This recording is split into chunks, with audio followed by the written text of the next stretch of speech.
Hello students, welcome to Magnet Brains. This is Tasmin Pathan, your science educator for class 9 and for class 10. तो जैसे कि मैंने आपको अभी बताया कि मैं आपको क्लास 9 तो क्लास 10 की साइंस पढ़ा ही रही हूँ, बताया क्या पढ़ा ही रही हूँ आपको मैं। तो स्टूडेंट्स, अगर आप सीबीएसई बोर्ड से आते हैं तो हम आपको केजी से लेकर क्लास 12 तक की free of cost classes provide कराते हैं, और अगर आप लोग स्टेट बोर्ड से आते हैं जैसे MP board, UP board, Bihar board, Delhi board and Rajasthan board, तो हम आपको प्रोवाइड कराते हैं 6 से लेके क्लास 12 तक की फ्री ऑफ कॉस्ट क्लासेस। और स्टूडेंट्स, अगर आपको ई बुक से नोट चाहिए उसका लिंक भी आपको हमारे डिस्क्रिप्शन बॉक्स में मिल जाएगा, तो आप जाकर उसको वहां से इजीली ग्रैब कर सकते हैं।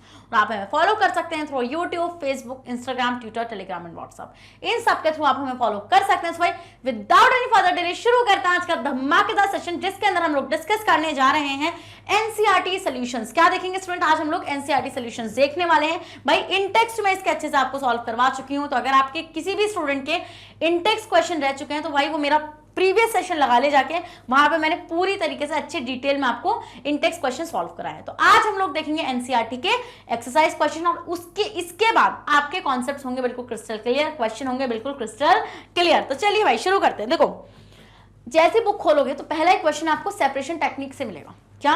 ये जो पहला ही क्वेश्चन आपको नजर आ रहा है सेपरेशन टेक्निक से है ये क्वेश्चन। ये पहला ही क्वेश्चन है आपका, कहां से? सेपरेशन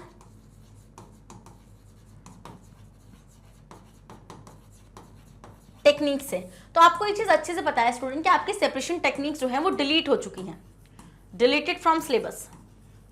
तो अगर ये आपके सिलेबस में ही नहीं है तो इस क्वेश्चन को करने का कोई बेनिफिट नहीं है। किस क्वेश्चन को?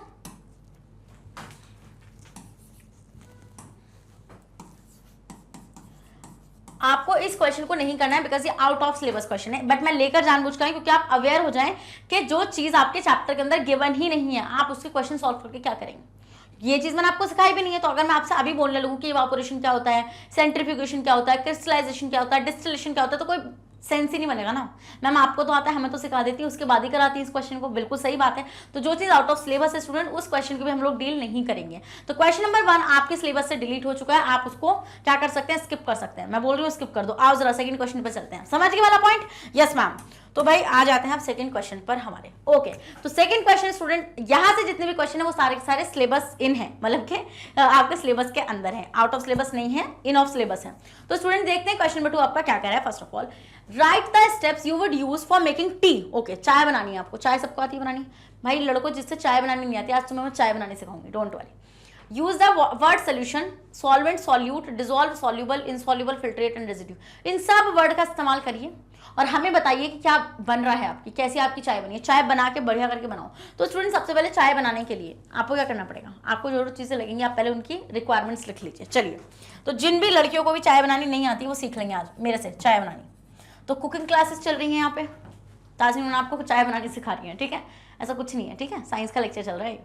चलो रिक्वायरमेंट्स, बट तुम देख लो साइंस वाले मेरे से क्या क्या करा रहे हैं। हाँ, चाय बनवा रहे हैं, बताओ। कोई नहीं, हम चाय बनाएंगे, बट चाय भी ऐसा बनाएंगे कि लोग सोचेंगे क्या हो रहा है, चाय भी बन रही है। मैं अभी तक तुमने सीखा होगा चाय बनती है चाय पत्ती को डाल के, मैं सिखाऊंगी चाय बनती है चाय पत्ती एज अ सॉल्यूट को डाल के। वाह वाह वाह, क्या चाय बनेगी मेरी आज। देखो, तो रिक्वायरमेंट्स स्टूडेंट आपकी क्या होगी? टी लीव्स, है ना, शुगर, मिल्क, वाटर, और आप बहुत सारी चीज़ें ले सकते हैं। जैसे आप जिंजर ले सकते हैं अगर आपको पसंद है तो, सबको पसंद होता है ना, बट आप वो ले लो। आप एक ऐसी टी लीव्स लो, मतलब ऐसी चाय की पत्ती ले लो जिसमें सब चीज़ अवेलेबल हो, जिंजर मतलब सारा फ्लेवर उसके अंदर इनहांस होना चाहिए, फ्लेवरिंग एजेंट्स जो होते हैं आपके, तो आप इनको ले लो। रिक्वायरमेंट्स आपको समझ में आ गया आपकी? Yes ma'am. अब चाय कैसे बनाते हैं? स्टेप 1।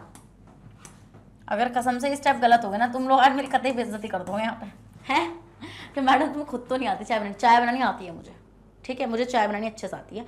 सबसे पहले हम लेंगे क्या? पतीला चाय बनाने के लिए, ठीक है मैम? उसकी रिक्वायरमेंट मुझे नहीं लगती कि यहाँ पे लिखनी पड़ेगी। क्या लिखोगे आप उसको? बर्तन, यूटेंसिल तो कहीं नहीं है, सॉल्यूट वो होता नहीं है ना। तो चलो, तो जोक्स अपार्ट, स्टेप 1 होता है आपको पतीला लेके गैस पर रख दो, ठीक है? रख दो गैस पे? यस मैम, गैस पर रख देंगे। उसमें डालो पानी, डाल दोगे पानी तो टेका,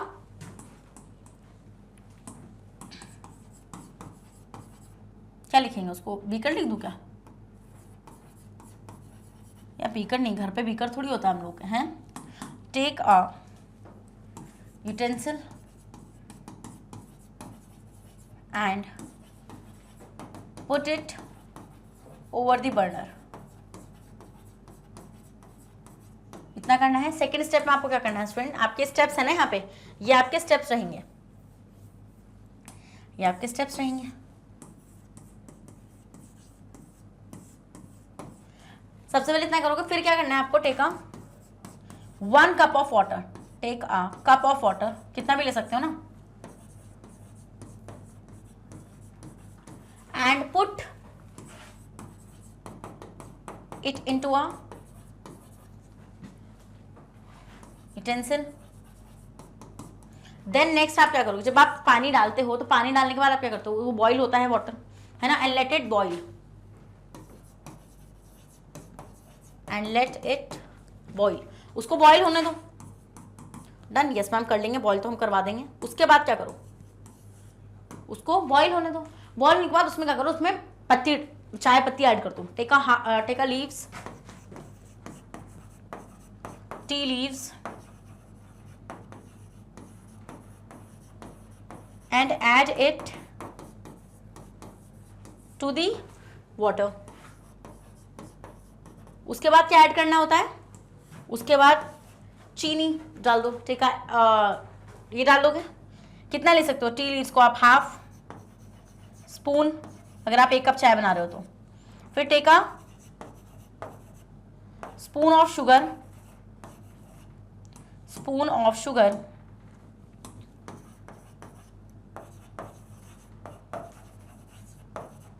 ठीक है, take a spoon of sugar, आपको एक स्पून शुगर लेनी है, ठीक है, ले लोगे, yes ma'am. Take a spoon of sugar and add it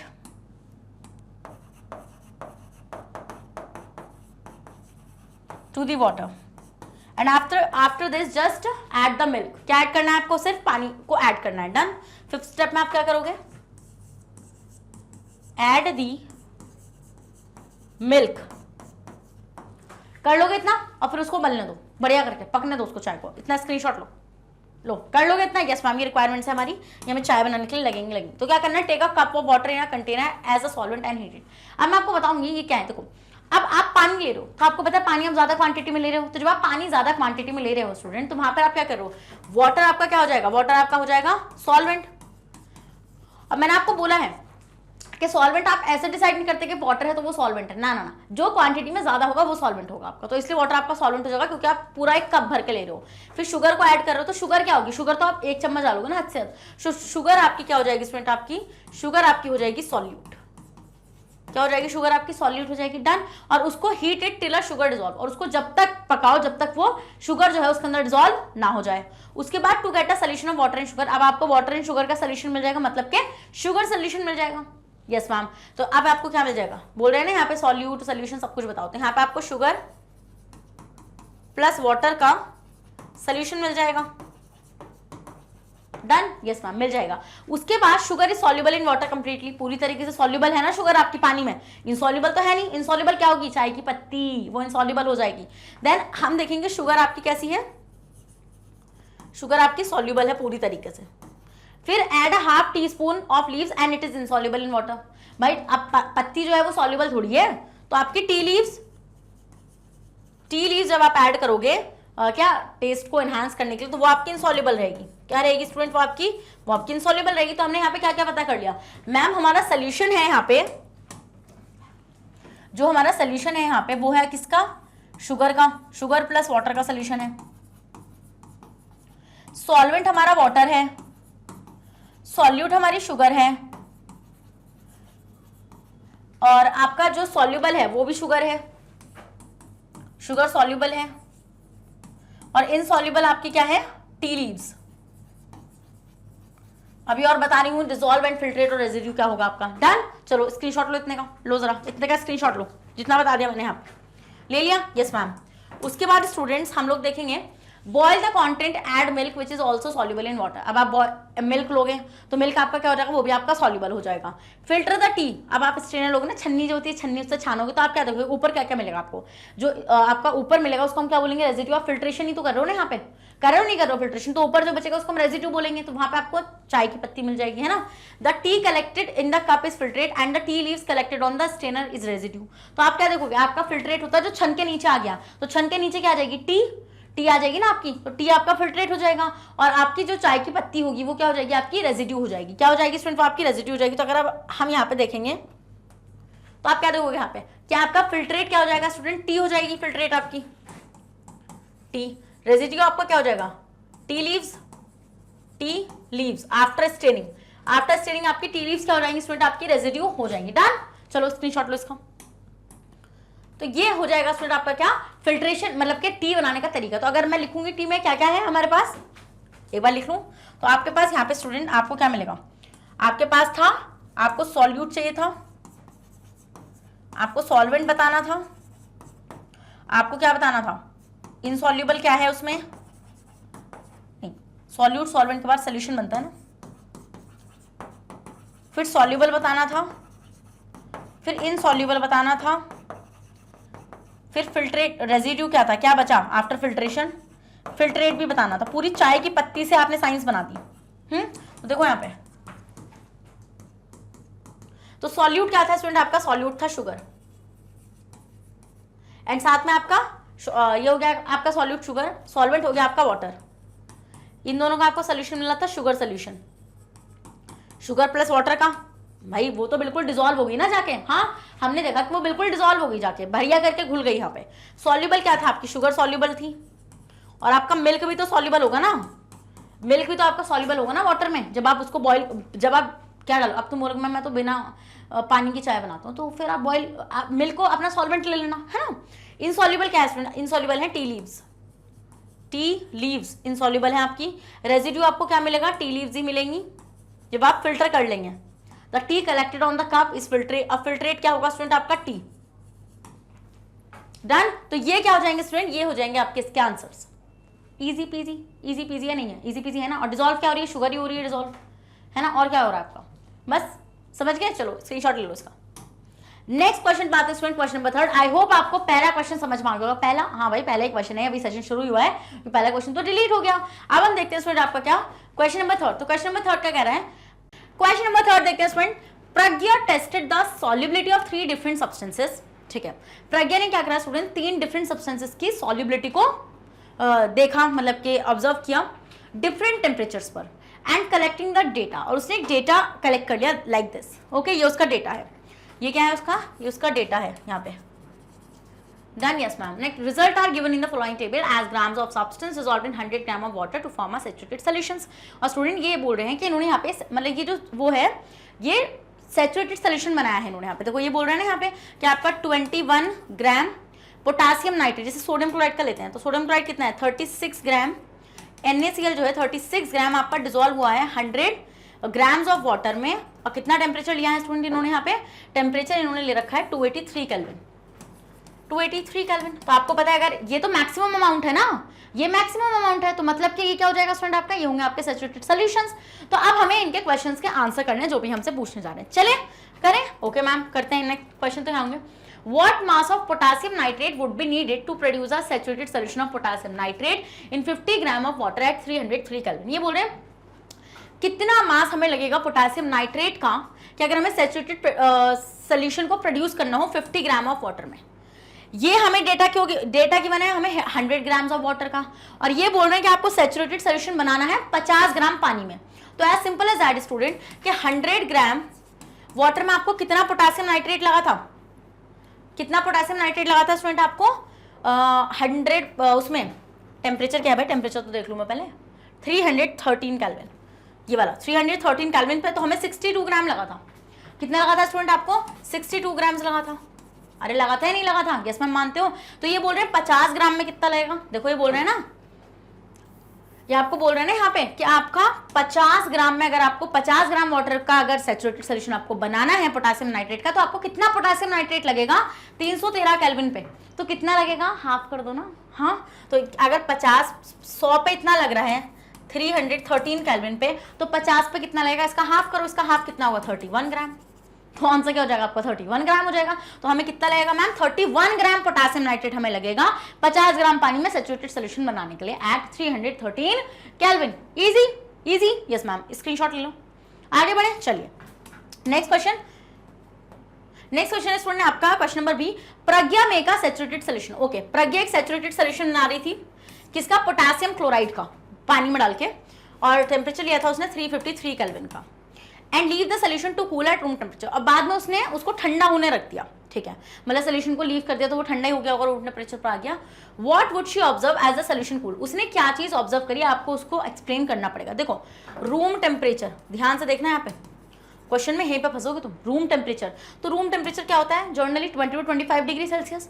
तो इसका मतलब मैम अगर हम उसको केल्विन में कन्वर्ट करेंगे तो इट विल बी समथिंग, क्या आपको पता है केल्विन में से, मान लो मैंने बोला 20 to 25 डिग्री सेल्सियस, ये डिग्री सेल्सियस में होता है रूम टेम्परेचर, बट केल्विन में जब तुम करोगे तो इसको तुम कैसे लिखोगे, 273 में आपको प्लस करना होता है ना केल्विन वाले टेम्परेचर, डिग्री सेल्सियस वाले टेम्परेचर को। तो जब आप इसको करोगे तो ये आएगा 293, हाँ, जब आप इसको करोगे तो आपका ये आएगा 298, यही आएगा आपका। तो मतलब कि मैम 293 या फिर 298 टेम्परेचर पर आपको बताना है कि उस टाइम पर उसकी सॉल्युबिलिटी क्या होगी। तो as simple as that student, room temperature हो जाएगा आपका, देखो अब यहाँ पे क्या क्या गिवन है आपको यहाँ पे गिवन है स्टूडेंट क्या, 298 तो है नहीं, तो 293 है, मतलब वही 20 डिग्री सेल्सियस माना है इन्होंने रूम टेम्परेचर को। तो इसका मतलब मैम 293 पर क्या होगा उस पोटेशियम नाइट्रेट के, मतलब उस पोटेशियम क्लोराइड के सोल्यूशन का। देखो यहाँ पे बोल रहे हैं ना, जब उसने उस सोल्यूशन को ठंडा होने के लिए रख दिया रूम टेम्परेचर पर, तो उसने क्या चीज ऑब्जर्व करी उस पोटेशियम क्लोराइड के सोल्यूशन के साथ। तो स्टूडेंट उसने क्या चीज ऑब्जर्व करी होगी, देखो जब ये ठंडा हुआ तो मतलब टेम्परेचर गिरा, ठंडा हुआ टेम्परेचर गिरा, और आपको पता है स्टूडेंट कि टेम्परेचर गिरने से हम क्या देखते हैं, टेम्परेचर गिरने से जो सॉल्युबिलिटी होती है वो क्या हो जाएगी, वो भी तो कम हो जाएगी। यस मैम, वो भी तो कम हो जाएगी, टेम्परेचर गिरने से सॉल्युबिलिटी भी तो कम हो जाती है। तो इसका मतलब मैम वो 353 केल्विन पर कितना डिसॉल्व हो पा रहा था, लेट्स सी, वो डिसॉल्व हो पा रहा था 353 केल्विन पर, कौन है, पोटेशियम क्लोराइड, 54 ग्राम, ये 54 ग्राम डिसॉल्व हो पा रहा था। बट जैसे ही वो रूम टेम्परेचर पर आया, तो रूम टेम्परेचर मतलब कि कितना हो गया, 293 केल्विन पर जैसे ही वो आया तो अब उसकी सॉल्युबिलिटी कितनी कम हुई होगी, माइनस कर दो ना, देखो 293 पे कितनी हो गई होगी, 35। तो अब आपको ये चीज मालूम है स्टूडेंट, जब कोई सैचुरेटेड सोल्यूशन आपने ठंडा करा, मान लो आपने बीकर में आपने जब उसको ठंडा करा, तो आपने ये चीज ऑब्जर्व करी होगी, पहले टेम्परेचर जो था उस पर तो वो सॉल्युबल था, बट आपने टेम्परेचर कम कर दिया ना, तो सॉल्युबिलिटी तो कम हो गई। तो मतलब उतना अमाउंट ऑफ सॉल्युबल थोड़ी होगा जितना आपने पहले रख रखा था, क्योंकि वो आपने टेम्परेचर कम कर दिया, पहले 353 था, आप 313 कर दिया। तो हम ये देखेंगे स्टूडेंट, आपको थोड़ा मतलब कि कुछ पोटेशियम क्लोराइड ऐसे नीचे बैठा हुआ मिलेगा, क्या इस तरीके से नीचे बैठा हुआ मिल जाएगा। अब ये कितना अमाउंट होगा ये हमें कैसे पता चलेगा स्टूडेंट, 353 पे कितना अमाउंट था, 54 ग्राम था। अब आप 313 मतलब 219 पर आ गए, किस पर आ गए स्टूडेंट, आप 219 पर आ गए। तो जैसे आप 219 पर आए तो वो हो गया आपका 35, तो मतलब कि 54 माइनस 35 ग्राम, तो ये कितना आएगा स्टूडेंट, आपका ये निकल कर आएगा आपका 19 ग्राम। तो ये वाला जो पोटेशियम क्लोराइड है जो आपको नीचे बैठा हुआ मिलेगा ना, वो होगा पोटेशियम, वो कितना होगा, वो 19 ग्राम पोटेशियम क्लोराइड होगा। तो इसका मतलब मैम हम यहाँ से ये चीज समझ पा रहे हैं कि अगर आपने टेम्परेचर कम कर दिया तो सॉल्युबिलिटी कम हो जाएगी, मतलब कि 19 ग्राम पोटेशियम क्लोराइड आपका निकल गया in the form of solid crystal solution के अंदर से। समझ में आई ये चीज आप लोगों को, समझ में आई बेटा, चलिए स्क्रीनशॉट ले लीजिए, easy peasy easy peasy. Next question है find the solubility of each salt, ठीक है, सब सॉल्ट के आपको सॉल्युबिलिटी फाइंड करनी है 293 केल्विन पे, ठीक है। तो सॉल्युबिलिटी क्या है, मैक्सिमम अमाउंट ऑफ सॉल्यूट जो आप डिसॉल्व कर रहे हो उसके अंदर, वही उसकी सॉल्युबिलिटी होगी। Which salt has highest solubility at this temperature, चलो भैया 293 केल्विन पे आ जाओ, 293 केल्विन मैम ये रहा। तो हम यहाँ पे क्या देख पा रहे हैं स्टूडेंट, जो आपका पोटेशियम नाइट्रेट उसकी कितनी सॉल्युबिलिटी है, 32 ग्राम, मतलब कि आप सिर्फ 32 ग्राम ही पोटेशियम नाइट्रेट डिसॉल्व कर सकते हैं 100 ग्राम वाटर के अंदर एट 293 केल्विन, समझ गए। ये सॉल्युबिलिटी है उसकी, मैक्सिमम अमाउंट ऑफ सॉल्यूट यही है, इससे आगे डालोगे तो सॉल्युबल ही नहीं होगा। हाँ yes ma'am. Next sodium chloride 36, potassium chloride 35 and ammonium chloride 37। अब वो पूछ रहे हैं हाईएस्ट सॉल्युबिलिटी किसकी है, देखो हाईएस्ट सॉल्युबिलिटी मतलब हाईएस्ट मतलब कि आप कितना ज्यादा सॉल्यूट उसके अंदर ऐड कर पा रहे हैं। तो हाईएस्ट सॉल्यूट किसके पास है स्टूडेंट, 37 ग्राम अमोनियम क्लोराइड। तो इट मीन्स कि जो आपका मैम अमोनियम क्लोराइड है, अमोनियम क्लोराइड जो है आपके पास, इसकी हाईएस्ट सॉल्युबिलिटी है, क्या है इसकी हाईएस्ट सॉल्युबिलिटी। हाईएस्ट सॉल्युबिलिटी मतलब के हाईएस्ट सॉल्युबिलिटी मतलब कि सबसे ज्यादा सॉल्युबल। आप देखो ना यहाँ पे सेम टेम्परेचर पर सबसे ज्यादा अमोनियम क्लोराइड ही ज्यादा घुला हुआ है, सॉल्यूट में ज्यादा है, तो इसका मतलब ये हाईएस्ट सॉल्युबल है। इजी पीजी, चलें स्क्रीनशॉट लें। नेक्स्ट आते हैं student, what is the effect of change of temperature on the solubility of a salt. Temperature जब हम चेंज करते हैं स्टूडेंट तो क्या इफेक्ट हमें देखने के लिए मिलता है। तो आपको पता है स्टूडेंट, अगर आप टेम्परेचर बढ़ाएंगे, तो सॉल्युबिलिटी बढ़ेगी मैम। अगर आप टेम्परेचर घटाएंगे तो सॉल्युबिलिटी घटेगी मैम। हाँ चलो स्क्रीनशॉट ले लो, ले लिया। अब आंसर पढ़ लें इसके। Okay ma'am. नेक्स्ट ये मास हमने निकाला था 31 ग्राम आया था हमारा। फिर student crystal of potassium chloride will be obtain on a cooling the, वही कितने क्रिस्टल मिलेंगे स्टूडेंट, 90 ग्राम पोटेशियम क्लोराइड मिल जाएगा आपको। हाँ yes ma'am. Solubility of each salt मैंने आपको बता दिया, सबसे ज्यादा किसकी होगी स्टूडेंट, अमोनियम क्लोराइड की हो जाएगी। जब आप टेम्परेचर बढ़ाएंगे तो आपकी सॉल्युबिलिटी जो है सॉल्ट की वो भी इंक्रीज हो जाएगी। समझ गए इतना पॉइंट, आया ये चीज समझ में, स्क्रीनशॉट ले लीजिए इसका। नेक्स्ट क्वेश्चन देखें। अब देखते हैं student next question, explain the following giving examples. इन सबको एक्सप्लेन करना है एग्जांपल्स के साथ। तो चलिए देखते हैं सबसे पहले सैचुरेटेड सॉल्यूशन। तो आइए देखते हैं सैचुरेटेड सॉल्यूशंस क्या होते हैं। तो चलिए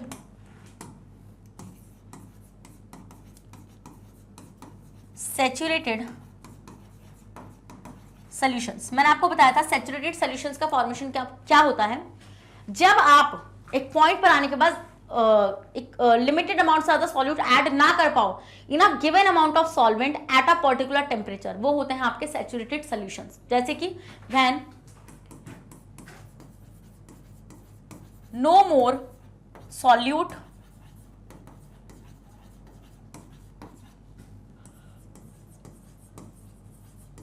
can be added in a given amount of solvent at a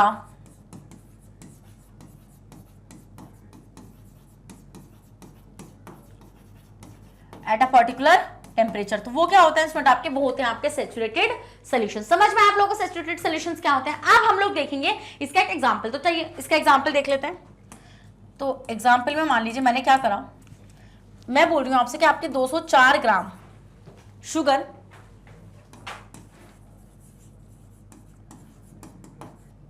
dissolve या कैन डिजोल्व। तो ये 204 जो है ना मैक्सिमम अमाउंट है। क्या ये आपका जो 204 है स्टूडेंट, ये आपका मैक्सिमम अमाउंट है। तो 200 मतलब कि 204 gram sugar can dissolve in a 100 gram of, dissolve हो सकती है स्टूडेंट किसमें, 100 gram of water at 21 degree Celsius. मान लो ये स्टेटमेंट आपके पास है। अब अगर आपने क्या करा, आपने ऐसा करा कि आपने यहां से 204 से आपने क्वांटिटी कर दी 210 ग्राम। आपने बोला नहीं भाई 210 ग्राम आपने शुगर ले ली और टेम्परेचर कांस्टेंट है, टेम्परेचर नहीं बढ़ा रहे, टेम्परेचर बढ़ा ही नहीं रहे हो। टेम्परेचर कितना है 21 डिग्री सेल्सियस, टेम्परेचर आपका कांस्टेंट है।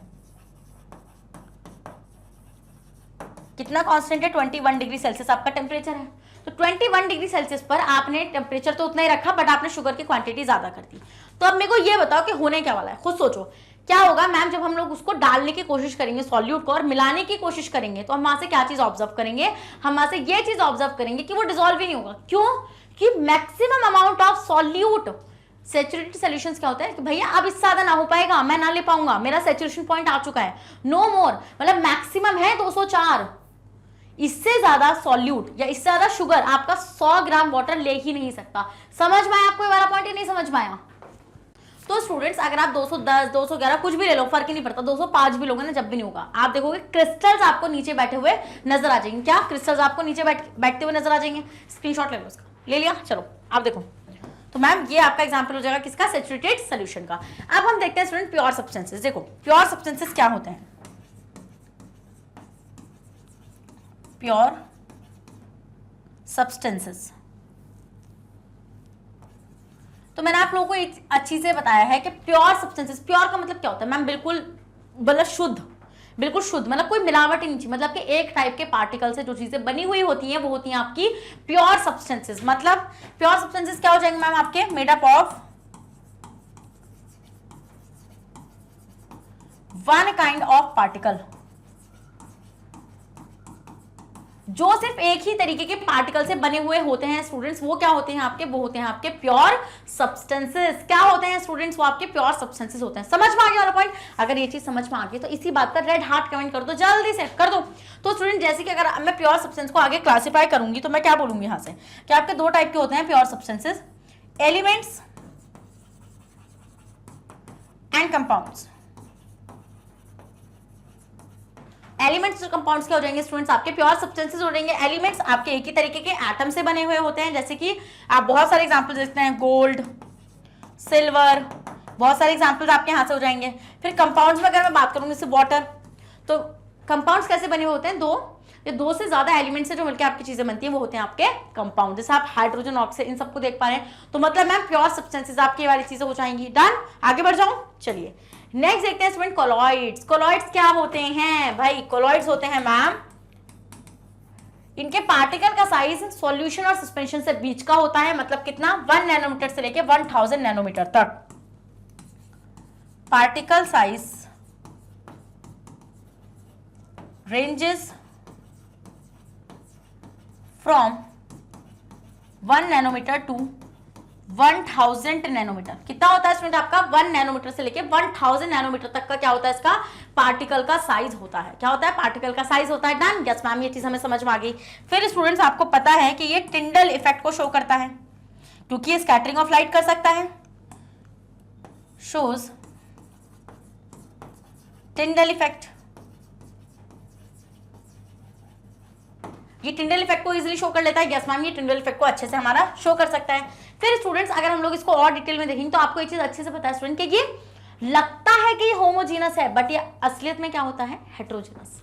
तो ये looks like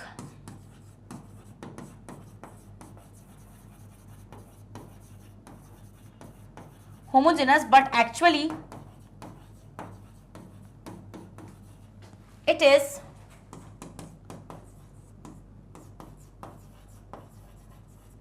heterogeneous but it is actually heterogeneous। फिर स्टूडेंट अगर हम लोग देखेंगे तो हम यहाँ पे क्या देखेंगे कि ये स्कैटरिंग कर सकता है लाइट की, तो हम ये देखते हैं इसके जो पार्टिकल्स होते हैं वो 1 नैनोमीटर से लेके 1000 नैनोमीटर तक के होते हैं। तो इसके कुछ कॉलॉइड्स ऐसे होते हैं जैसे मिल्क, आप अगर अंडर द माइक्रोस्कोप देखेंगे तो आपको विजिबल हो जाएंगे, कुछ बोला मैंने, सारे नहीं हो सकते। तो आपको ये क्या होते हैं student, visible under high power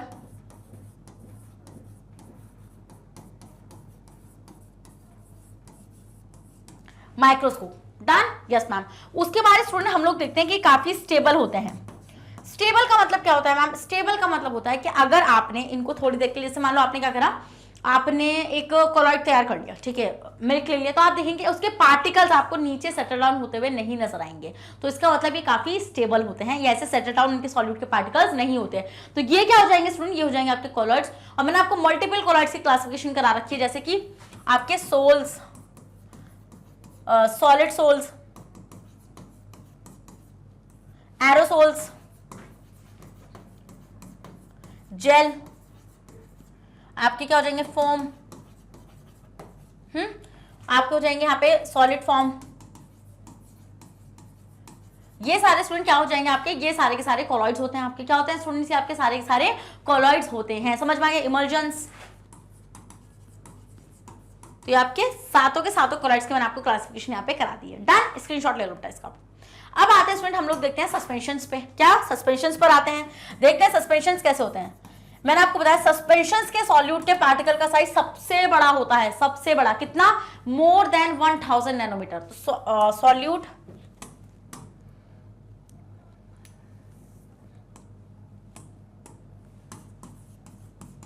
solute particle size ranges from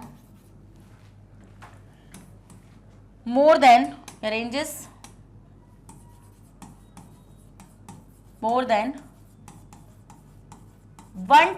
nanometre. कितना होता है स्टूडेंट आपका, 1000 नैनोमीटर से भी ज्यादा का होता है इसका पार्टिकल का साइज। Yes ma'am. उसके बाद अगर हम लोग देखेंगे इसको आप नेकेड आई से भी देख सकते हो, विजिबल हो जाते हैं, visible through naked eye, through naked eye, आपको स्टूडेंट्स ये नेकेड आई से भी इजीली विजिबल होते हैं। फिर अगर हम लोग बात करें कि मैम ये हेट्रो होते हैं या होमो होते हैं, तो ये हेट्रोजीनस होते हैं, क्योंकि हम ये देखते हैं कि इसमें सॉल्यूट के पार्टिकल्स नीचे बैठ जाते हैं, तो कोई यूनिफॉर्मिटी नहीं देखने के लिए हमें मिलती है और आपको बाउंड्री भी इजीली नजर आती है। तो ये हेट्रोजीनस होते हैं। ये हेट्रोजिनस होते हैं। समझ गए वाला पॉइंट। और ये टिंडल इफेक्ट को शो करते हैं, शोज टिंडल इफेक्ट। तो इसके पार्टिकल का साइज तो इतना ज्यादा बड़ा है कि इजीली स्कैटरिंग कर देते हैं, और इसी टिंडल इफेक्ट की वजह से हमें पता भी चलता है कि इसके पार्टिकल का साइज बहुत ज्यादा बड़ा होता है। फिर अगर हम लोग देखें कि स्टेबल है या अनस्टेबल है, स्टूडेंट्स ये आपके अनस्टेबल होते हैं। कैसे होते हैं ये आपके अनस्टेबल होते हैं, क्योंकि अगर जैसे मान लीजिए मैंने एग्जांपल ले लिया है यहाँ पे चौक पाउडर का जो सोल्यूशन होता है, ये चॉक पाउडर का जो मिक्सचर होता है वो आपका एक सस्पेंशन है। क्योंकि हम ये देखते हैं कि जब आप चॉक को पीस कर पानी में डालते हो तो जब आप उसको मिलाओगे तो आपको मिल्की नजर आएगा, बट थोड़ी देर बाद जब आप उसको छोड़ दोगे तो आप देखोगे कि आपकी चॉक नीचे बैठ जाएगी। तो इसका मतलब मैम जब सॉल्यूट नीचे बैठ जाए तो वो अनस्टेबल होते हैं। क्या होते हैं वो आपके? अनस्टेबल होते हैं। समझ में आ गया आपको चारों कैटेगरीज और एग्जांपल्स के साथ? स्क्रीनशॉट ले लो। चलो अब देख लेते हैं स्टूडेंट आपका यहाँ पे। तो सैचुरेटेड सॉल्यूशन होते हैं in a given solvent when no more solute can be added. अगर जो आपको सॉल्वेंट दिया गया है अगर आप उसमें और सॉल्यूट को ऐड ना कर पाओ at a given temperature is called saturated solution. एक फर्दर आगे इसके आगे pure substances, pure substances consist of a single type of particle, यही चीज मैंने आपको बताई थी। फिर कॉलॉइड्स, कॉलॉइड एक ऐसे सोल्यूशन होते हैं जिसमें साइज जो होता है सॉल्यूट का वो बिगर होता है सोल्यूशन से और स्मॉलर होता है सस्पेंशन से। आप इसको इजीली नहीं देख सकते नेकेड आई से। दे स्टेबल, ये स्टेबल होते हैं जैसे इंक और ब्लड। फिर अगर सस्पेंशन की बात करें तो आपके हेट्रोजीनियस मिक्सचर्स होते हैं जिसमें सॉल्यूट के पार्टिकल्स बिग होते हैं जो इजीली सेटल डाउन हो जाते हैं, और ये जैसे चॉक, वाटर एंड पेंट्स वगैरह ये सब क्या हो जाएंगे स्टूडेंट आपके? पेंट्स यहाँ पर नहीं आएगा, पेंट्स आपके सस्पेंशन होते हैं वो कॉलॉइड्स। नेक्स्ट आते हैं स्टूडेंट क्वेश्चन नंबर 5 और देखते हैं क्वेश्चन नंबर 5 आपका क्या कह रहा है। Classify each following as a homogeneous और हेट्रोजेनस। ठीक है, आपको इनको क्लासीफाई करना है स्टूडेंट होमोजेनस और हेट्रोजेनस में। फर्स्ट ऑफ ऑल होमोजेनस क्या होते हैं, हेट्रोजेनस क्या होते हैं, पहले इन पे डिस्कशन करेंगे फिर ही तो क्लासीफाई कर पाएंगे ना। यस मैम, तो चलिए मैंने यहाँ पे 2 बीकर ले रही हूँ, मैं यहाँ पे ऐसे 2 बीकर ले रही हूँ,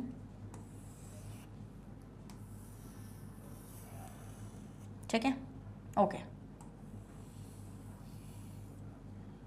मैंने यहाँ पे ऐसे 2 बीकर ले लिए हैं, एक यहाँ पर ले लो।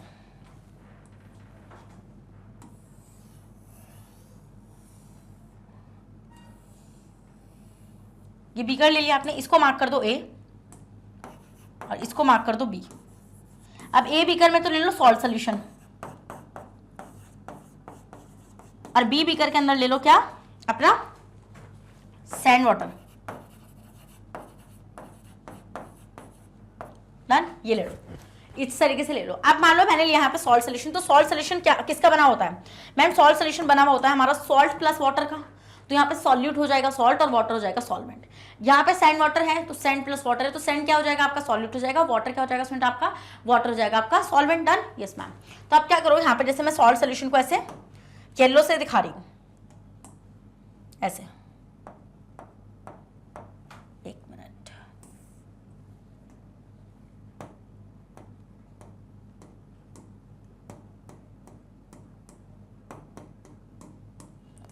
अब देखते हैं लिक्विड को। तो आप देखेंगे यहाँ पे वाटर के पार्टिकल्स भी होंगे। डायग्राम बनाने दो मुझे, फिर देखो तुम्हें कितना क्विकली समझ में आता है। अब यहाँ पे मैं वाटर के पार्टिकल्स ले रही हूँ, मेरे पास है ऑलरेडी।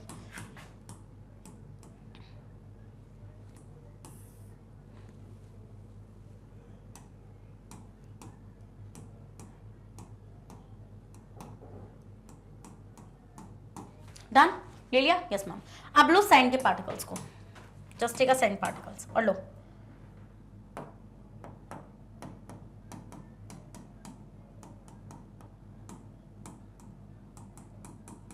ऐसे ले लोगे। अब देखो, अब डायग्राम को देखकर क्या समझ में आ रहा है, मतलब क्या लग रहा है तुम्हें इसको सामने से देख के? मैम सामने से देख के हमें ऐसा लग रहा है कि यहां पर जैसे ये आपका क्या हो गया, ये हो गया आपका सॉल्ट का पार्टिकल और ये हो जाएगा आपका क्या? वाटर का पार्टिकल। ये हो जाएगा आपका सॉल्ट का पार्टिकल, ये हो जाएगा आपका वाटर का पार्टिकल। और यहां पर ये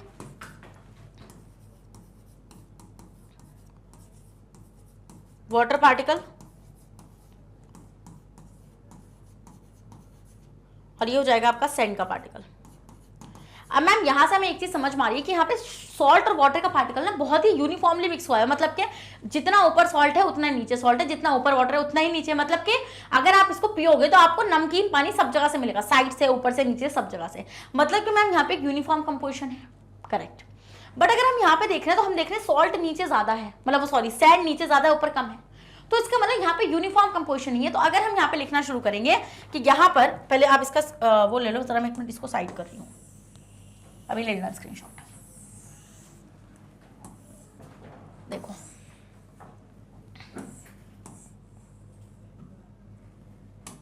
ऐसा, अब आप यहाँ पे देखोगे जब आप होमो और हेट्रो में डिफरेंस निकालोगे तो यहाँ पे आप लिख लो होमोजेनस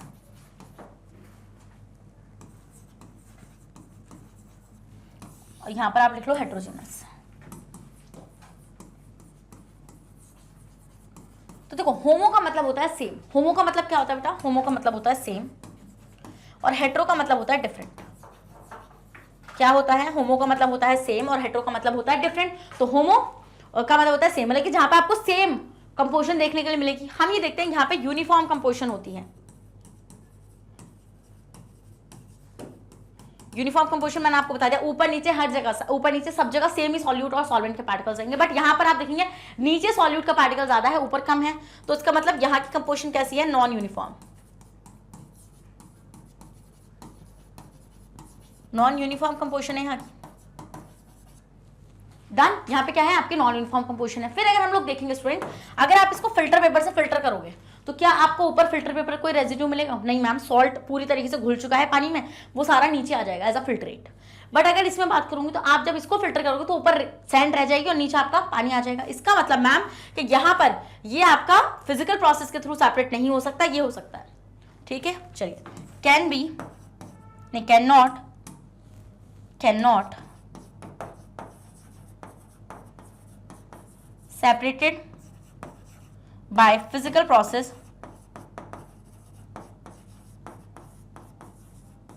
like filtration, और यहां पर can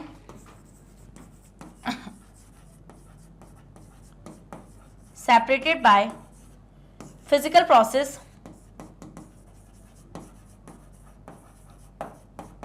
like filtration, like filtration। Done, समझ में आया वाला पॉइंट? अगर समझ में आ गया इसी बात पे रेड हार्ट कमेंट कर दो, जल्दी से कर दो भाई रेड हार्ट कमेंट। तो अब हम देख रहे हैं, देखो अब आप यहाँ पे देखो, क्या आपको कोई बाउंड्री नजर आ रही है सॉल्यूट और सॉल्वेंट पे? जब आप ऐसा करोगे, आप घर पे एक्सपेरिमेंट कर रहे होगे, तो आपको क्या कोई बाउंड्री नजर आ रही है उसमें? क्या आपको शुगर अलग नजर आ रही है? वो नहीं, ऐसा नहीं हो रहा। तो इसका मतलब मैम यहाँ पर no boundary scene,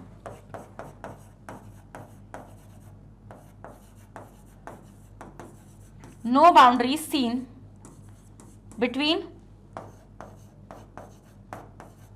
solute and solvent।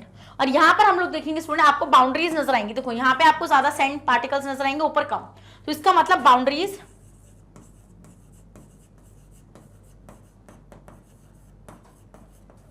Scene between solute and solvent. क्या ये चीज समझ में आ गई? आप बस इन्हीं पॉइंट्स को ध्यान में रखो और इन चीजों में पता करो कौन सा होमोजेनस और कौन सा हेट्रोजेनस है। चलो इसका स्क्रीनशॉट लो, पहले ले लिया स्क्रीनशॉट। अब मैं इसको थोड़ा छोटा कर रही हूं कि मेरे को स्पेस चाहिए।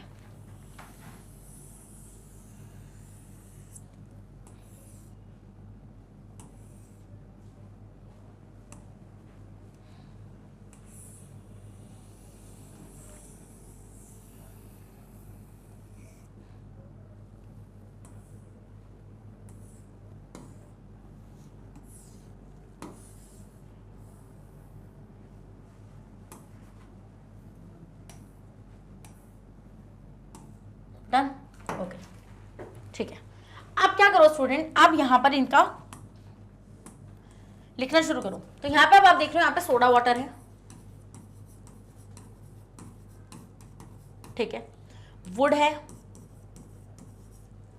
एयर है, सॉइल है, विनेगर है, आपका फिल्टर टी है। चलो तो सोडा वाटर ले लेते हैं स्टूडेंट हम लोग यहाँ पे। तो सोडा वाटर कैसा होता है यार, इसका ना स्क्रीनशॉट ले लियो, बहुत अजीब सा लग रहा है यहाँ पे, तुम्हें दिख नहीं रहा होगा ये, स्क्रीनशॉट लो आप इसका, ले लिया। अब देखो यहाँ पे, तो स्टूडेंट आप यहाँ पे देख पाओगे जैसे सोडा वाटर जो होता है आपका, सोडा वाटर, तो सोडा वाटर क्या होता है मैम, वाटर के अंदर CO2 डिजोल्व होती है, तो CO2 पानी में डिजोल्व हो गई ना, क्या उसको फिल्टर कर दोगे तुम लोग? उसको तुम फिल्टर नहीं कर सकते, तो सोडा वाटर क्या हो जाएगा स्टूडेंट आपका, सोडा वाटर हो जाएगा आपका होमोजेनस, जहां पर हमें सेम कंपोजिशन देखने के लिए मिलती है, आप फिल्टर भी करके इसको अलग नहीं कर सकते। फिर वुड आपकी क्या हो जाएगी स्टूडेंट, वुड हो जाएगा आपका हेट्रोजिनस, क्या हो जाएगा वुड आपका हेट्रोजिनस, क्योंकि कंपोजिशन अलग रहेगी। कहीं पर ज्यादा, देखो जब आप वुड को देखोगे ना, तो आप देखोगे कहीं पे वो ज्यादा हार्ड रहती है, कहीं पे वो सॉफ्ट रहती है। एंड फिर एयर की अगर बात करेंगे स्टूडेंट, एयर तो हेट्रोजीनस है, क्योंकि उसमें हम देखते हैं नाइट्रोजन ज्यादा होती है, ऑक्सीजन कम होती है, CO2 बहुत कम होती है। Done, yes ma'am. फिर सॉइल की बात करेंगे स्टूडेंट, सॉइल भी आपकी हेट्रोजीनस होगी, क्यों? क्योंकि सॉइल के अंदर आपके क्या क्या चीज होंगी, अलग अलग होंगी, जैसे सॉइल खुद होगी, सॉइल क्ले के पार्टिकल्स, मिट्टी, डेड इंसेक्ट्स, ये सब कुछ इसके अंदर प्रेजेंट होने वाली है। फिर स्टूडेंट विनेगर आपका क्या होगा, होमोजिनस, क्योंकि विनेगर में हम देखते हैं एसिटिक एसिड और वाटर को आपस में मिलाया जाता है, और क्या होती है आपकी एक यूनिफॉर्म कंपोजिशन होती है, आप अलग से एसिटिक एसिड के पार्टिकल्स को या वाटर के पार्टिकल्स को नहीं देख पाते हो। फिर स्टूडेंट्स अगर फिल्टर टी की बात करूं, तो फिल्टर टी जो छानी है आपने, तो जो आपने छानी है टी, तो जो नीचे आ गई आपकी, क्या आप उसमें से, मैं आपसे बोलूं उसमें से शुगर, पानी और क्या अपना मिल्क अलग कर दो, अलग कर दोगे थ्रू द फिल्ट्रेशन? नहीं कर सकते, किसी भी फिजिकल प्रोसेस के थ्रू आप नहीं कर पाओगे वो काम।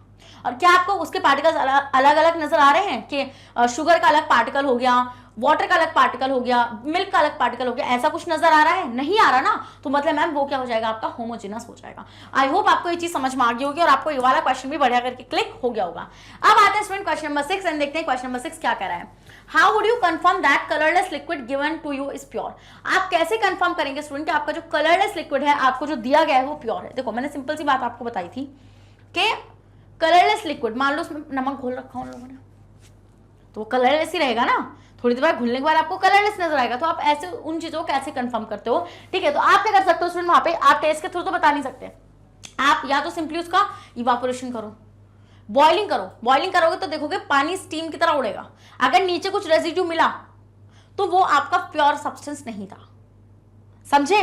तो by finding the boiling point of a given colourless liquid, if the liquid boils at 100 degree Celsius, अगर आपने उस लिक्विड को बॉईल करा, अगर वो लिक्विड 100 डिग्री सेल्सियस पर बॉईल करेगा, सिंपल सी बात है, प्योर वाटर।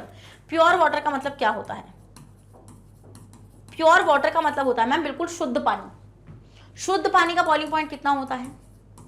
100 degree Celsius. इसको बॉईल करो, करते रहो, अगर 100 डिग्री आते ही ये बॉईल होना शुरू हो गया तो ये पानी है, अगर 100 डिग्री आते ही बॉईल होना शुरू नहीं हुआ तो ये पानी नहीं है। As simple as that. समझ गए वाला पॉइंट? तो मतलब कि by finding the boiling point of a given liquid, if the liquids boil at 100 degree Celsius at atmospheric pressure, then it's pure water. This is because pure substance have a fixed boiling and melting point. क्योंकि ये चीज मैंने आपको बताई है कि जो आपके जो प्योर सब्सटेंसेस होंगे,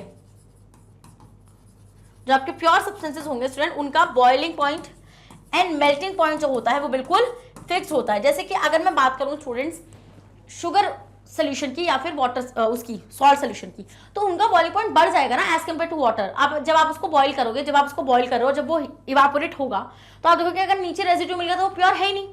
और दूसरा पॉइंट, अगर आपको प्योर वाटर है तो वो 100 डिग्री सेल्सियस पर ही बॉईल कर जाएगा, उसको एक पॉइंट भी ऊपर नीचे नहीं होने वाला, क्योंकि वो बिल्कुल फिक्स होता है। प्योर सब्सटेंस का मेल्टिंग पॉइंट और बॉइलिंग पॉइंट बिल्कुल फिक्स होता है। तो आप इस तरीके से किसी कलरलेस लिक्विड को देखो, आप टेस्ट आपको नहीं करना, टेस्ट वेस्ट करके आप नहीं बता सकते, ये चीज मैंने आपको पहले बताई थी कि आप टेस्ट करके नहीं बता पाओगे, आपको एक्सपेरिमेंटली उसको कर देखना पड़ेगा। डन, समझ में आ गया वाला पॉइंट? चलो नेक्स्ट आते हैं student, next question, question number 7, और देखते हैं क्वेश्चन नंबर 7 हमसे क्या कह रहा है। Which of the following material is fall in the category of pure substances? वही प्योर सब्सटेंसेस क्या होते हैं मैम? जो हमारे प्योर सब्सटेंसेस हैं, जो एक ही तरीके के पार्टिकल से मिलकर बने हुए हैं।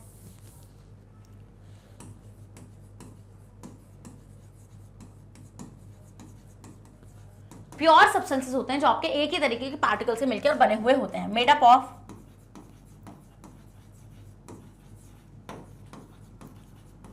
सेम काइंड ऑफ पार्टिकल, जो आपके सिर्फ एक ही तरीके के पार्टिकल से मिलकर बने हुए होते हैं स्टूडेंट्स, वो क्या होते हैं? वो होते हैं आपके प्योर सब्सटेंसेस। अब मैंने आपको बताया था ये मैटर की सबसे प्योरेस्ट फॉर्म होती है, सबसे प्योर। इसके आगे फर्दर 2 क्लासिफिकेशंस होती हैं आपके, एलिमेंट्स एंड कंपाउंड्स। एलिमेंट्स और कंपाउंड्स।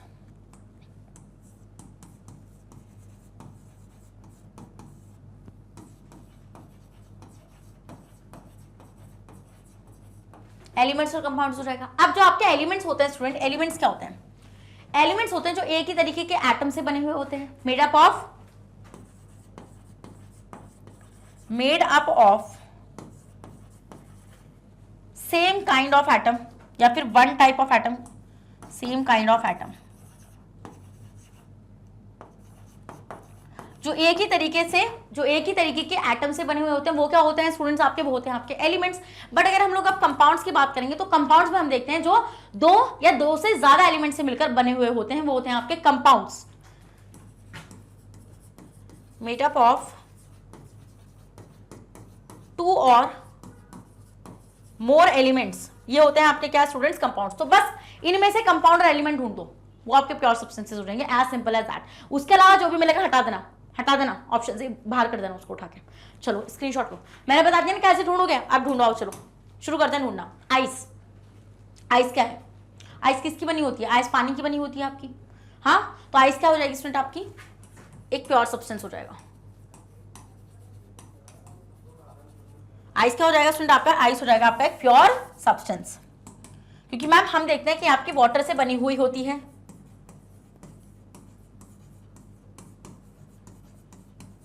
आपकी वाटर से बनी हुई होती है, तो H2 ही है ना, इसमें हाइड्रोजन और ऑक्सीजन है, एलिमेंट्स हैं, तो मतलब मैम ये प्योरेस्ट हो जाएगी, प्योर सब्सटेंस हो जाएगी। मिल्क प्योर नहीं होता। मिल्क क्या होता है मैम? मिल्क तो इम्प्योर है, आपने तो सिखाया था हम लोगों को, क्योंकि उसके अंदर फैट है, फैट का अलग पार्टिकल, उसके अंदर क्या प्रोटीन है, प्रोटीन का अलग पार्टिकल, वाटर है उसका अलग पार्टिकल, और वाइटामिन है उसका अलग पार्टिकल, शुगर का अलग पार्टिकल, तो इतने सारे पार्टिकल्स हैं मैम, सेम काइंड के पार्टिकल से कहाँ मिलकर बना हुआ है, तो ये प्योर नहीं होगा। ये क्या होता है स्टूडेंट? ये होता है आपका कोलॉइड, तो ये तो होगा नहीं। आयरन क्या है? एलिमेंट है, तो मैम प्योर होगा। डन? Yes ma'am. हाइड्रोजन, वो हाइड्रोक्लोरिक एसिड, तो हाइड्रोक्लोरिक एसिड्स क्या होंगे स्टूडेंट आपके? ये आपके कंपाउंड के आगे मैंने आपको बताया था कि जो आपके कंपाउंड्स होते हैं फर्दर आपके क्लासिफाई होते हैं एसिड, बेस एंड सॉल्ट्स में। किसमें फर्दर क्लासिफाई होते हैं? वो एसिड, बेस एंड सॉल्ट में वो फर्दर क्लासिफाई होते हैं। तो हम यहाँ पे क्या चीज ऑब्जर्व करते हैं स्टूडेंट कि ये आपका एसिड है ना, और ये कंपाउंड से बना हुआ है, तो हम ये देखते हैं ये आपका क्या हो जाएगी? ये आपकी प्योर फॉर्म हो जाएगी, क्योंकि इसमें HCl है, H हाइड्रोजन और Cl, तो एलिमेंट्स हैं, प्योर फॉर्म है, तो मतलब कि मैम ये हो जाएगी आपकी प्योर। कैल्शियम ऑक्साइड CaO सब कंपाउंड होता है स्टूडेंट, ये भी आपका प्योर होता है। मर्क्यूरी आपका एलिमेंट है, this is what? This is element, तो दिस इज ऑल्सो प्योर। समझ गए वाला पॉइंट? ब्रिक, वुड नहीं, ये प्योर नहीं होंगे बिल्कुल भी, ये इम्प्योर होंगे। फिर एयर भी आपकी क्या होगी स्टूडेंट? एयर भी आपकी इम्प्योर हो जाएगी। डन? समझ गए वाला पॉइंट आप लोग? ये नहीं समझे जल्दी से बताओ, समझ गए ना? स्क्रीनशॉट लो इसका। तो अब देखेंगे स्टूडेंट हम लोग यहाँ पे pure substances ice, iron, hydrochloric acid, calcium oxide and mercury, ये सारे क्या हो जाएंगे स्टूडेंट्स आपके? ये हो जाएंगे आपके प्योर सब्सटेंसेस। नेक्स्ट क्वेश्चन पे मूव ऑन कर जाते हैं बेटा, देखते हैं नेक्स्ट क्वेश्चन क्या कह रहा है। तो क्वेश्चन नंबर 8 है identity the solutions among the following mixtures. Okay, आपको सॉल्यूशंस को फाइंड करना है इन मिक्सचर्स में। तो सॉल्यूशंस क्या होते हैं? चलिए देख लेते हैं आप सॉल्यूशंस क्या होते हैं। पहले क्विक रिकैप लेंगे सॉल्यूशंस का। तो सॉल्यूशंस होते हैं स्टूडेंट जो आपके मिलकर बनते हैं सॉल्यूट प्लस सॉल्वेंट से। यस मैम, सॉल्यूशंस होते हैं आपके सॉल्यूट प्लस सॉल्वेंट।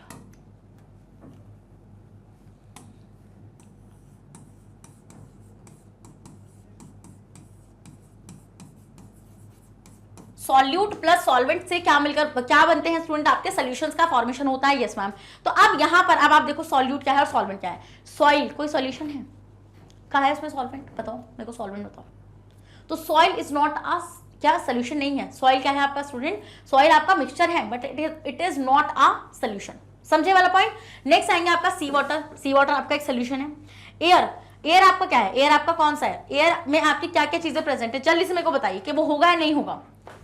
तो स्टूडेंट जब मैंने आपको एयर के बारे में पढ़ाया था तो मैंने वहां पे आपसे एक चीज बोली थी कि एयर क्या है बेसिकली? एयर कोई एक गैस तो नहीं है, एयर में मल्टीपल गैसेस हैं, जिसमें हम देखते हैं नाइट्रोजन जो होती है स्टूडेंट आपकी, वो क्या होती है? वो सॉल्वेंट की तरह होती है। और जितनी भी अदर गैसेस होती हैं उसके अंदर, ऑक्सीजन, कार्बन डाइऑक्साइड, आर्गन और जितनी भी अदर गैसेस होती हैं वो सब उसके अंदर सॉल्यूट की तरह डिजॉल्व होती है। तो मतलब एयर क्या हो जाएगा आपका? एयर भी आपका सोल्यूशन हो जाएगा। तो सी वाटर आपका सोल्यूशन होगा, एयर आपका सोल्यूशन होगा, कोल नहीं, कोल आपका सोल्यूशन नहीं होगा। क्या? कोल आपका सोल्यूशन नहीं होगा।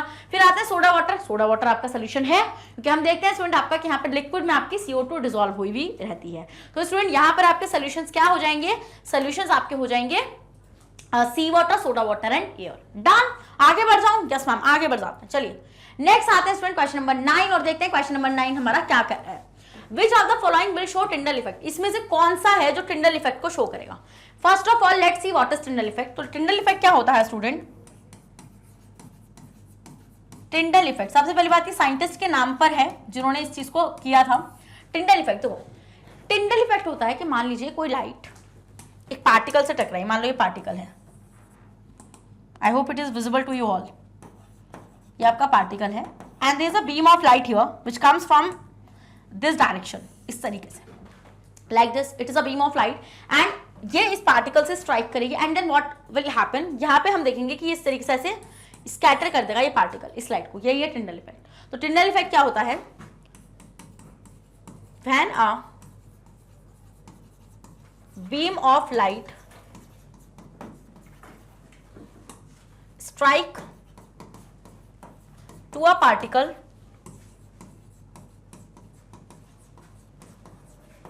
then a scattering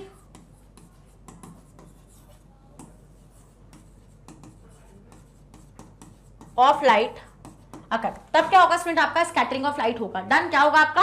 scattering of light यहाँ पर हमें देखने के लिए मिल जाएगा। तो यही होता है टिंडल इफेक्ट। अब मैंने आपको एक बात बताई थी कि टिंडल इफेक्ट कौन कौन शो करता है। चलिए देखते हैं कौन कौन शो करता है स्टूडेंट। आपका जो आपका टिंडल इफेक्ट होता है वो आपके शो करते हैं, जैसे कि आपके सोल्यूशन तो शो नहीं करते, सस्पेंशंस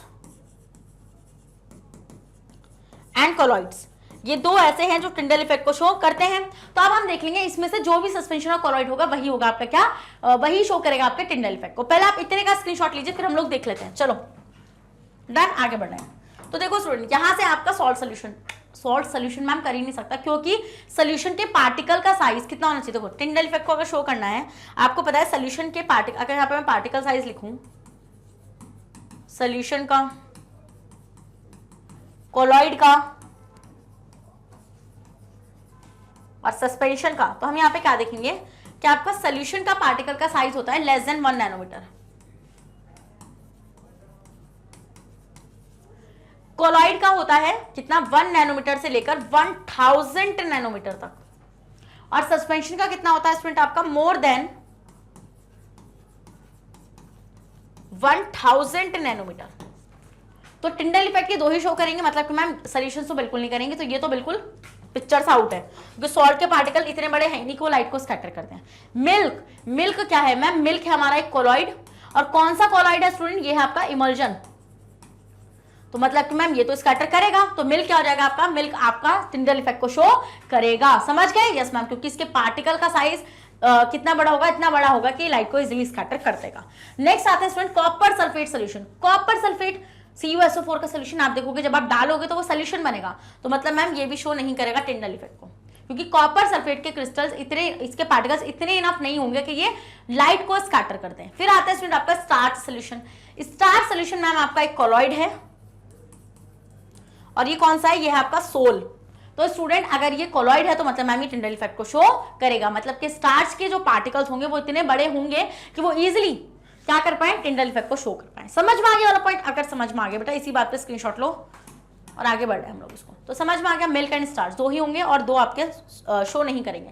नेक्स्ट क्वेश्चन एंड देखते हैं क्वेश्चन नंबर 10 आपसे क्या कह रहा है। Classify the following into elements, compounds and mixtures. As I have told you multiple times, elements and compounds are the pure substances and mixtures are the impure substances. तो let me revise you again कि आपके जो mixtures होते हैं, वो mixture कह रही हूँ सॉरी, जो आपके सब्सटेंसेस मैटर होता है, मैटर आपका फर्दर 2 कैटेगरीज में क्लासिफाई होता है, प्योर सब्सटेंसेस और impure substances.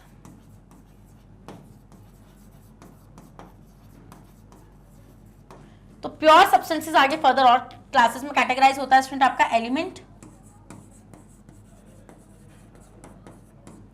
And compounds, elements and compounds. और जो आपका इम्प्योर सब्सटेंस होता है स्टूडेंट, वो आपका फर्दर कैटेगराइज होता है मिक्सचर्स में। और मिक्सचर्स तो आपको पता ही है आगे होमोजेनस, हेट्रोजेनस, ये सारे होंगे आपके, है ना। तो अब हम देखते हैं इसमें से कौन सा एलिमेंट्स है। तो एलिमेंट क्या है? जो एक ही तरीके के एटम से मिलकर बना हुआ होता है। एलिमेंट्स क्या होते हैं? Made up of only of only one kind of atom, जो एक तरीके के एटम से मिलकर बना हुआ होता है स्टूडेंट, वो क्या होता है आपका, वही होता है आपका एलिमेंट्स। क्या होते हैं स्टूडेंट्स, वो आपके एलिमेंट्स होते हैं। फिर आते हैं कंपाउंड्स पर। कंपाउंड्स क्या होते हैं, जो दो या दो से ज्यादा एलिमेंट से मिलकर बने हुए होते हैं, मेड अप ऑफ टू और मोर एलिमेंट्स,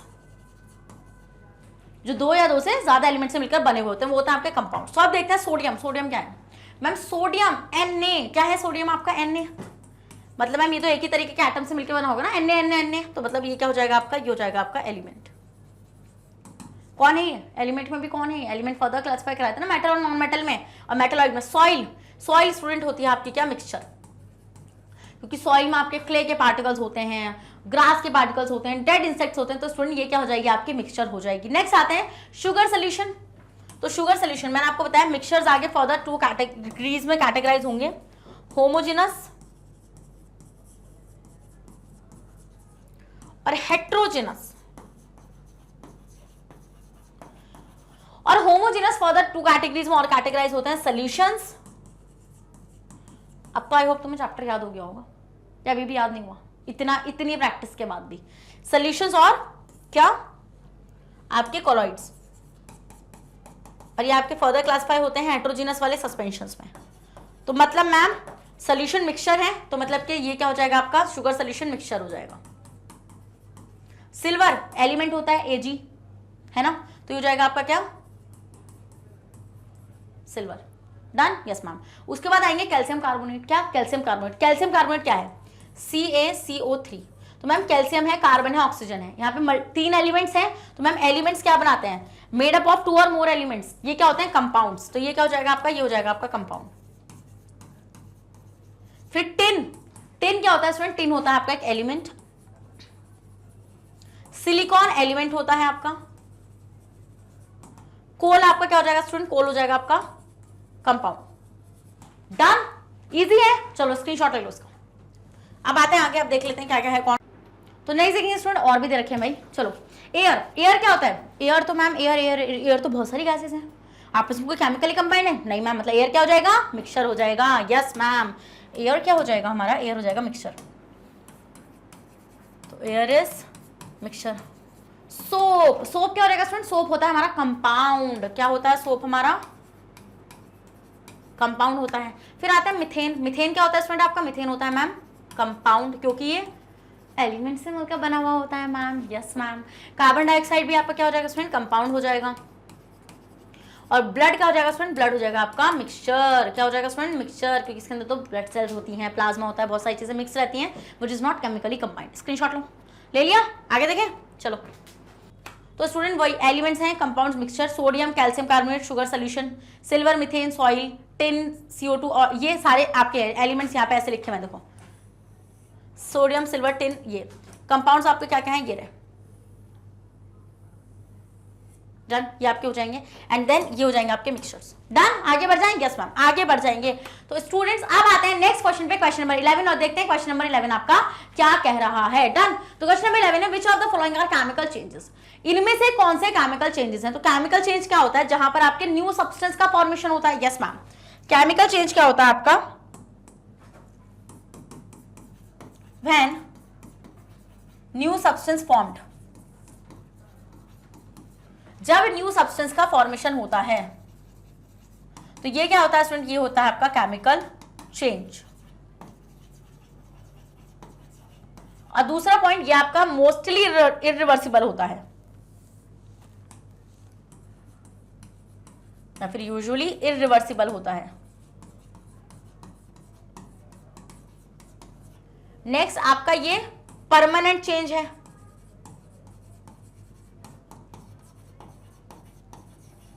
ये क्या होता है स्टूडेंट, आपका परमानेंट चीज होता है। तो अब हम देखेंगे यहाँ पे जैसे ग्रोथ ऑफ अ प्लांट, अगर एक बार प्लांट की ग्रोथ हो गई तो क्या ऐसा है कि तुम उस प्लांट को नीचे ले आओगे, पॉसिबल है क्या, जल्दी बताओ। नहीं है मैम पॉसिबल। अगर एक बार कोई प्लांट इतना सा आप लाए थे, इतना बड़ा हो गया, तो उसको वापस लाना कोई पॉसिबल थोड़ी है, तो ग्रोथ इरिवर्सिबल होती है। मतलब मैम ये आपका केमिकल चेंज है, ये आपका केमिकल चेंज है। Let me change the colour.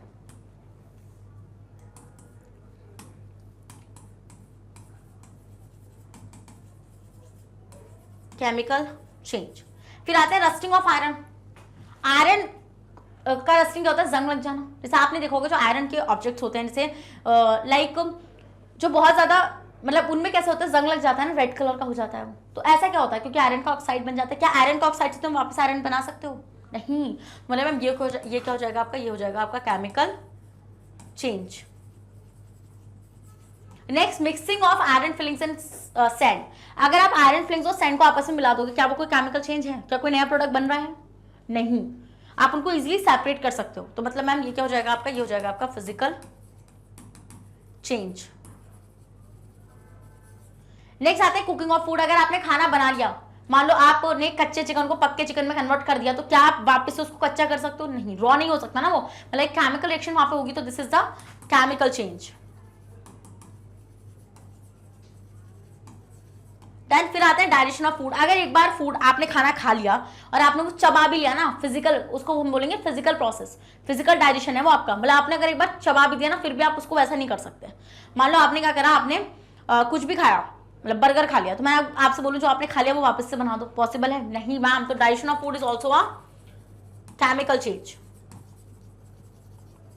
Done? Yes ma'am. Freezing of water. Water का फ्रीज होना स्टूडेंट कैसा चेंज है? देखो, पानी ठंडा फ्रीज हो गया तो आइस में कन्वर्ट हो गया, तो क्या वाटर से कुछ अलग बना? नहीं, सिर्फ स्टेट चेंज हुई है, बट केमिकल नेचर वही है। मतलब मैम ये आपका फिजिकल चेंज होगा। Burning of candle. कैंडल का बर्न करना, क्या बर्निंग, कैंडल का जलना क्या होता है आपका? ये कैसा चेंज हो जाएगा स्टूडेंट? ये आपका हो जाएगा, देखो बर्निंग ऑफ कैंडल को ना आप दो चेंज में रख सकते हो। अगर उसकी आप ऊपर की बात कर रहे हो तो वो आपका फिजिकल चेंज है, बट अगर आप उसके वैक्स की बात करो, बर्निंग ऑफ वैक्स की बात करो, तो वो आपका केमिकल चेंज हो जाएगा। क्या हो जाएगा स्टूडेंट? वो आपका केमिकल चेंज हो जाएगा। पहले आप इतने का स्क्रीनशॉट लो, आप देखते हैं इसका आंसर। तो आपका केमिकल चेंज में आपका growth, rusting of iron, cooking food, digestion and burning of candle. तो इसका मतलब यहाँ पे बात हो रही थी वैक्स की, क्योंकि आपको पता है जब कैंडल बर्न करती है तो वैक्स ही बर्न करता है बेसिकली। वो जो देखो ये जो आपकी कैंडल है, इस कैंडल का ये होता है, ये बर्न नहीं करता ना, ये तो जलती है फ्लेम, बर्न ये करता है, ये वैक्स बर्न करता है। और वैक्स की जो बर्निंग होती है स्टूडेंट, वो क्या होती है आपकी? वो एक केमिकल चेंज होता है, क्योंकि यहाँ से बहुत सारी गैसेस रिलीज होती हैं। समझ गए वाला पॉइंट? अगर ये चीज आप लोग समझ गए तो इसी बात पे रेड हार्ट कमेंट कर दीजिए, बिकॉज आपके एक्सरसाइज क्वेश्चंस भी यहाँ पर खत्म हो चुके हैं। आई होप आपको सेशन बहुत ज्यादा पसंद आया होगा। अगर पसंद आया है तो इसी बात पर रेड हार्ट कमेंट कर दो। और स्टूडेंट्स वापस से एक और चीज बताऊंगी कि मैग्नेट ब्रेन्स आपको free of cost education provide कराता है। अगर आप लोग सीबीएसई बोर्ड से आते हैं तो हम आपको केजी से लेकर क्लास 12 तक की free of cost classes provide कराते हैं। अगर आप लोग स्टेट बोर्ड से आते हैं, जैसे MP board, UP board, Bihar board, Delhi board and Rajasthan board, तो हम आपको प्रोवाइड कराते हैं 6 से लेकर क्लास 12 तक की फ्री ऑफ कॉस्ट क्लासेस।